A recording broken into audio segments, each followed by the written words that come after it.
Good morning, or depending when you're watching this, good afternoon, good evening, or good night. My name is Ross, and as always told, I had a voice radio, and today I am here to tell you I was right, ladies and gentlemen. Mwahahaha. I was right. Rotom, ladies and gentlemen, we're getting more Rotom. Now, recently I showed you this Rotom, Mo Rotom to be precise, and it has an ability that says that if there are 9 tools in the discard pile, you can attack for 0 energy. And I suggested that we were going to be getting a whole bunch of different Rotoms, all of which had this ability. And I'll pop a link to the Mo Rotom video in the description. You can see that I was right. Sorry, I'm very boastful today. Don't do it all that often, but I was right, so apparently I'm in a boastful mood. My apologies. Well, PokeBeach.com today have revealed and translated 3 new Rotom that all have the same ability. As long as you have got 9 Pokemon tool cards in the discard pile or more, you can attack for 0 energy. Now, we're going to go through these 3 Rotom. Ladies and gentlemen, the attacks aren't particularly great, but in this video, and I might look at 1 or 2 of these in more detail later on, in terms of the actual attack cost, but in this video, we are focusing on these Rotom as 0 energy attackers, because honestly, that is where I think their niche could lie. And now we're talking about having basic Pokemon that can attack for 0 energy. That sounds a-okay to me. So we've already seen Mo Rotom. That allows you for 0 energy, as long as you've got 9 tools in the discard, to do 60 damage and discard a special energy attached to your opponent's active Pokemon. Now, that's 180 if you're hitting for weakness and using a choice band. With Lycanroc being the main grass weak Pokemon at the moment, this is not particularly great. It's okay as special energy hate. It's alright if you want to deny your opponent something like a double colorless energy, but it's not going to be good enough generally just as an attacker. Sorry about that. So starting off then, we have got Heat Rotom. Heat Rotom is a fire Pokemon, which means you're hitting some good weaknesses against stuff like Golisopod and Decidueye. 90 HP is about right. It's higher than the other Rotoms. It's got a retreat cost of 1. Now, I don't like the retreat cost of 1. It's a little bit annoying, especially as you're generally attacking for 0 energy. But let's face it, you're going to be using Floatstone in this deck anyway, although generally you do want to discard the Floatstone rather than put it on the Rotom, so it's not the end of the world. And water weakness is quite good. You are weak to Greninja, but that is about it at the moment. As a side note, Mo Rotom will do 120 to a Greninja, which won't actually be a one-hit KO, which is sad. So Heat Rotom here has quite a nice attack, 80 damage. 80 damage is quite good. You add a choice band on there and it goes up to 110 damage. With weakness, 220. And it is with weakness where these Rotom really start to get exciting. 220 will be enough to KO Pokemon like Golisopod and Celesteela, but it won't get them all. Something like a Decidueye, for instance, will be able to withstand a hit from this, which is slightly annoying, but you can't have everything. It's certainly not terrible. If you add a Professor Kukui as well, it actually goes up to 260, and we'll even get something up to and including a Metagross.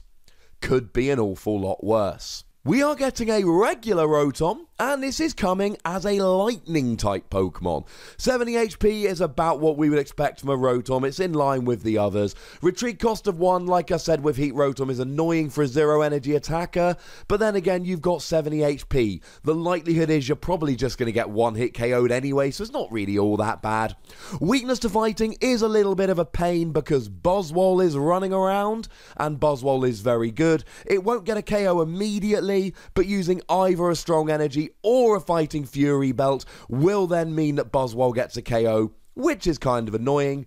But you do have a resistance to metal, which is quite nice because stuff like Registeel is running around at the moment. Registeel will do a whopping 10 damage. That helps you. Lightning Rotom does 120 damage and says you cannot attack the next turn. I like this because 120 is a really nice number to hit. If you go for a Fighting Fury belt, it goes up to 130, and then you're getting a one-hit KO on stuff like Greninja. As a side note, I mentioned Rotom earlier, and I said you'd only be doing 120 and not KO a Greninja. Fighting Fury bout will mean that you will. Although, as with all of these tools, you really need them in the discard in order to be able to attack for free with Rotom, so you don't want to be relying on having the tools on Rotom and relying on having them in the discard. That could be annoying. But 120 flat out is enough to KO Garbodor, which is awesome. It won't get stuff like Registeel, but like I've said, Fighting Fury bout will make up the difference.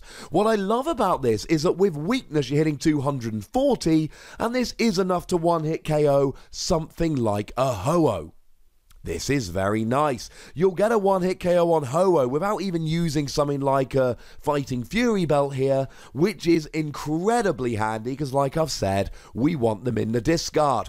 Not being able to attack the following turn is kind of annoying if you survive another hit, but you could always play something like a Pokemon Ranger or just switch into a different Lightning Rotom, switch between these Rotom, and you just get to attack every turn. In terms of raw damage, this is the best Rotom.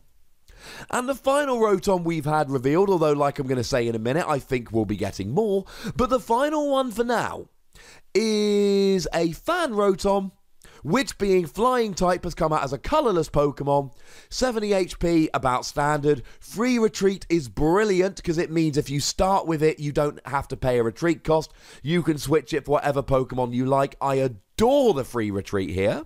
It is weak to lightning, which is a bit of an issue with Tapu Koko running around and maybe Raikou. And it's got a fighting resistance, so like we said earlier, Buzzwole's a bit of a pain with fighting weakness, but with fighting resistance, Buzzwole is absolutely fine. This is of course a flying Pokemon, hence the weakness to lightning, resistance to fighting. For free colourless energy, it does 20 damage to each of your opponent's Pokemon. This is the same as the promo Tapu Koko, except for 1 extra energy and you're never hitting for weakness. That's a bit rubbish, but of course the ability means you're hitting this for free.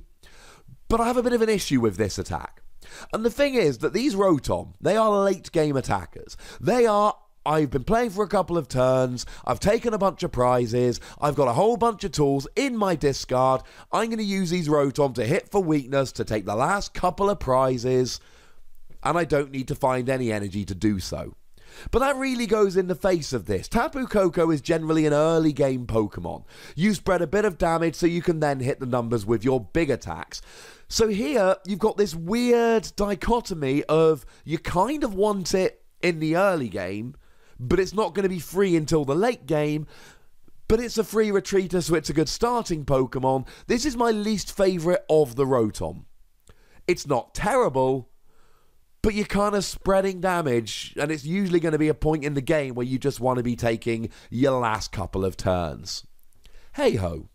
Now, in terms of setting up these Rotom, it's got to be all about Gourgeist, and I believe that Gourgeist Rotom could be a nice, fun, rogue budget deck in the near future. I think it could be pretty good. Gourgeist for just a double colourless energy, so you could just play double colourless for Gourgeist and no energy for Rotom, has a lovely attack, Pumpkin Bomb, 10 damage plus 40 more for each tool you discard attached to any of your Pokemon. And what I've often said about Gourgeist is, in the early game, this is great. This will build up very, very, very, very quickly. But then you'll run out of tools, you'll have no steam for the mid to late game. But that's okay, because once you've discarded all of these tools, you should have enough tools in the discard to allow your Rotom to hit for free. So you use Gourgeist in the early game, Rotom in the late game. Now, a bunch of people after my previous Rotom video said, hang on a second, Ross. Using all of those tools, ha ha ha, you're just going to run right into Garbodor. Why do you care? Why do you care about Garbodor? These are basic single prize Pokemon that attack for 0 energy. I told you in my Rotom video that I thought we were getting more of them. Lightning Rotom will one-hit KO a Garbodor.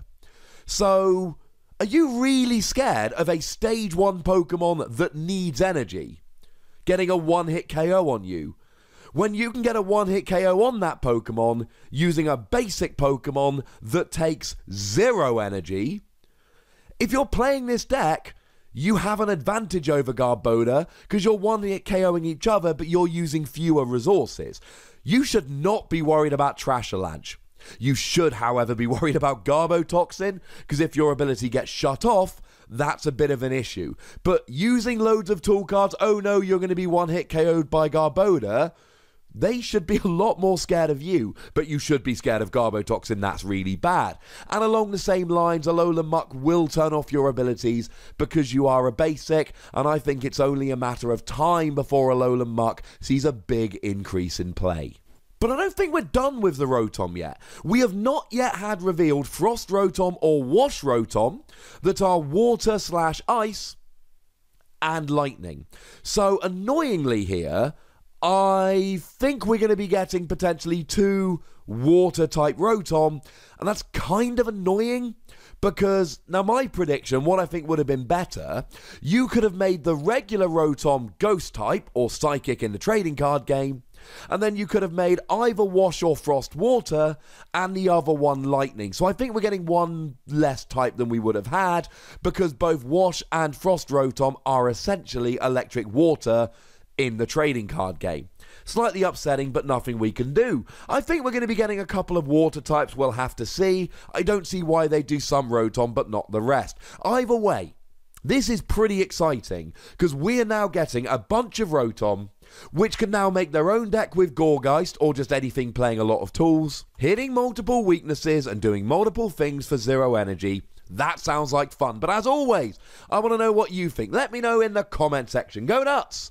Be nice. Make sure you like this video, subscribe to this channel, follow me on Twitter at TheWassy, and Twitch for some live action at twitch.tv/PTCGRadio.